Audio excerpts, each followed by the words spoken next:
Today we're going to be putting the new shocks on the back of the Toyota Prius. First we got to get all this junk out of here so we can get to the shocks. And Shop Cat's really good at cleaning and organizing, so have at it, Shop Cat. And look at what a great job Mr. Shop Cat did. Now I would tell him what a great job he does, but I'm afraid he might ask for a raise, and I'm allergic to giving raises. So, and it looks like Mrs. Shop Cat came by and left me a homemade first aid kit. Now let's get this out of the way, and this out of the way. And there's a little handle right here you can reach into, and a space back here you can get a hold of. Yep. And then take this whole thing out. And down here in the center of this is a little plastic 10 monkey meter nut. Looks like that. And this can pop out of there. That's the high voltage battery pack. You want to stay away from this. Don't be touching on it or hugging on it or anything like that. I don't bother with the spare tire or anything that's right here, but I do take this off. It just comes straight up, and it's got these little clips right here. If this were a later model Toyota Prius, there'd be a little door right here, window, that you can take something loose similar to this right here, like that. But it would be right in here, and it would give you access to the top of the shock without taking all this loose. This tie down, the 10 monkey meter. And there's another tie down just like it right here. Also 10 monkey meters. And there's the 10 monkey meter here. Do the reach around through the passenger door under the seat belt. There's a Dumaflachi hickey thing. Get the flathead underneath of it and pop it right out. See, it's got a little tab right there at the top. And it just pulls right out. I'm showing you the driver's side because if you get the driver's side out, the passenger side's even easier. Now we need a little trim tool. And I'm working on the driver's side because if you get this driver's side panel off, the passenger side's even easier. I have this little trim tool kit.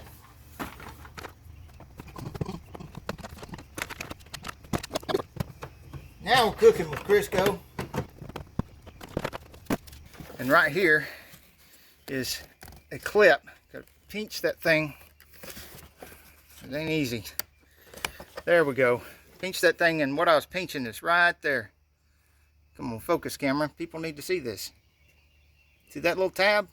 I had to push it in there to get that to release. Now, a trick I do to keep from having to get the rest of that stuff out of the back seats, fold all that stuff up, take a bolt down at the bottom of that piece of trim, pop all that trim loose, and take this whole thing out the rest of the way. I can pull it out enough. Let me put some light on this because it's going to be dark down in there. I pull this out enough to just reach down there and bam, look at that.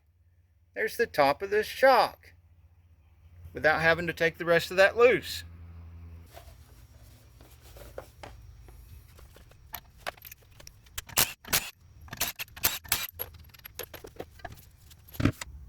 So here we got the meat of the situation. Got the 17 monkey meters and the 17 monkey meters. And it looks like somebody must have worked on this before, because I'm pretty sure from the factory the nut is on the inboard side where you can use the socket on it more easily, and the head of the bolt is usually on the outboard side facing away from the tire.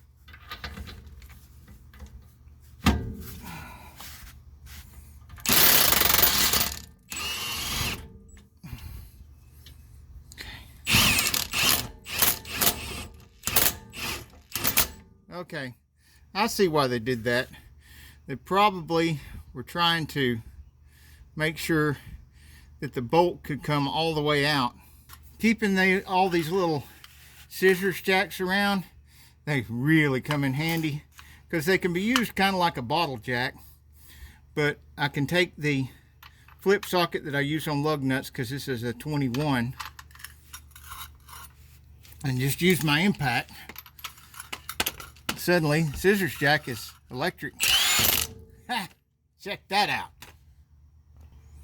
If you get it just right, you can pull the bolt out with the fingers, but I don't pull it all the way out yet because I want that to hold this up when I take the top loose.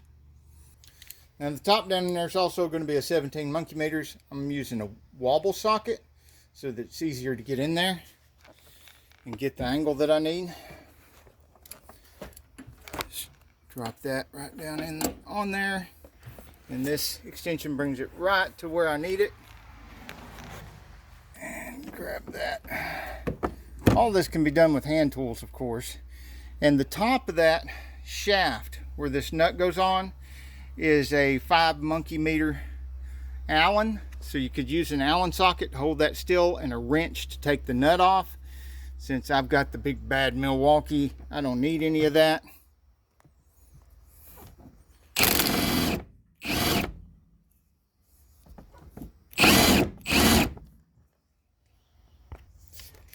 And that is the punishment I get for bragging. It's got one last chance to try without the extension. Nope, no such luck. I'm gonna have to get the Allen socket and the wrench. It takes a 6 monkey meter Allen socket.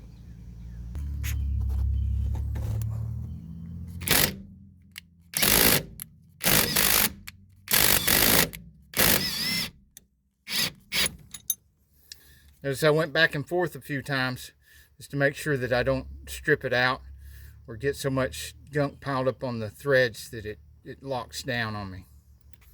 Now if yours has that little window, you'll want to sneak these out pretty carefully so they don't fall down in there and make a rattle in the car that you have to take more stuff apart and chase it out of there.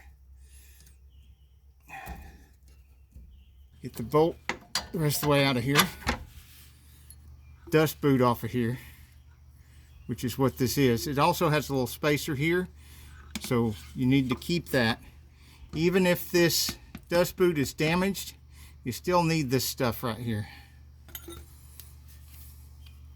So there's the old shock. Let's see if it's got any gas pressure left in it.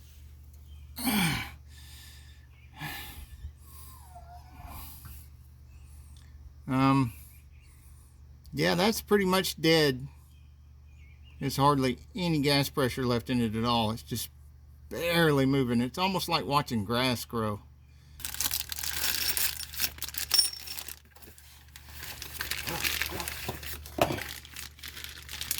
Well, they come with a new boot on it now.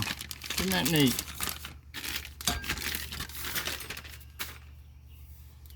Well, hallelujah. Comes with a new boot now.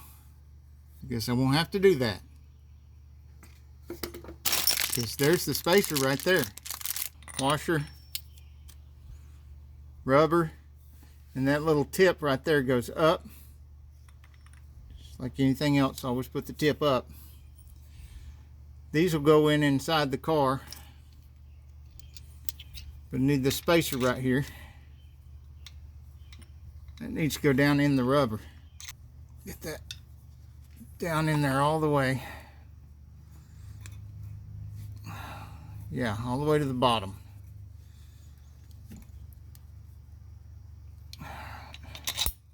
Now we're cooking with Crisco.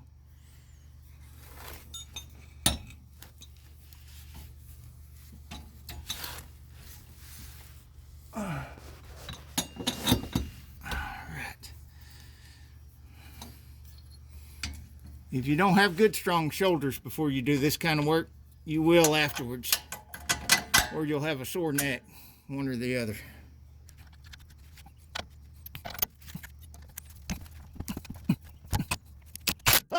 Alright, this little part that sticks out right here, that goes down.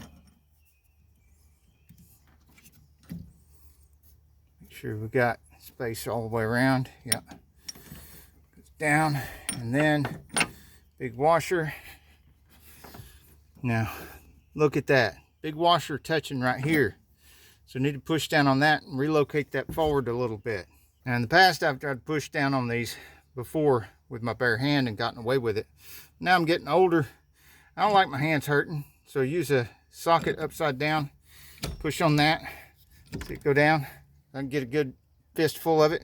Go down and pull it over to the spot where I want it. Let it back up. See how I shifted it over a bit.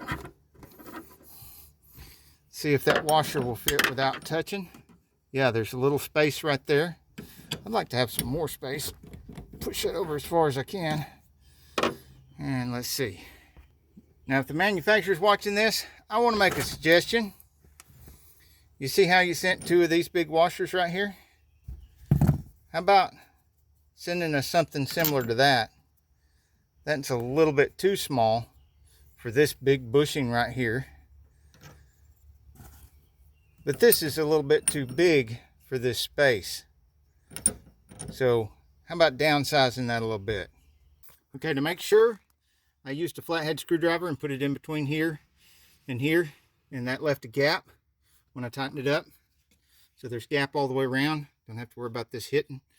And I tighten until we get a little bit of a pooch here, and I double check the underneath. And you can see I'm getting contact all the way around on the bushing. There's a high spot and a low spot, because this is not exactly flat with the trajectory of the shock. And so there could have been, if I didn't tighten it up enough, pooching on one side and a gap on the other. But I made sure I tightened it up enough to where there's no gap anywhere on that bushing. And I want y'all to be careful no matter how much safety you use, but I am going to give you a little safety tip that I use. I don't just use stuff like this.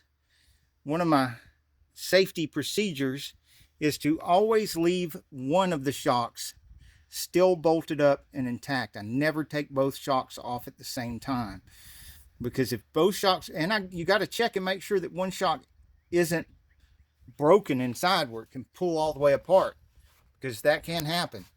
But if you have an intact shock on both sides and you always leave one on there, chances are, unless, like I said, one of them so broken it just pulls it into pieces, chances are one shock still together holding it will hold that swing arm. If it's a solid swing arm like this, not independent rear suspension, there's a good chance it'll hold it enough to keep the spring from coming out. Of course, having something like this, keeping it from dropping down, is even better than relying on the second shock. Even then, you can still get hurt. I don't want any of y'all getting hurt doing this stuff, so be careful. I also use safety stands, and I throw the wheel and tire up underneath the car, the side I'm working on. If you're working on cars that have fancy or expensive rims, keep an old rim and tire around that you can throw under there like that. And I keep thick pieces of plywood around, big thick pieces that I can put underneath safety stands when I'm working on gravel and dirt. Because if you're on gravel or dirt and one of these legs sinks down in there, it'll just topple over and it's not going to keep the car from crushing you. And this stuff I've got on my shelves isn't thick enough. It needs to be like a 3/4 or better piece.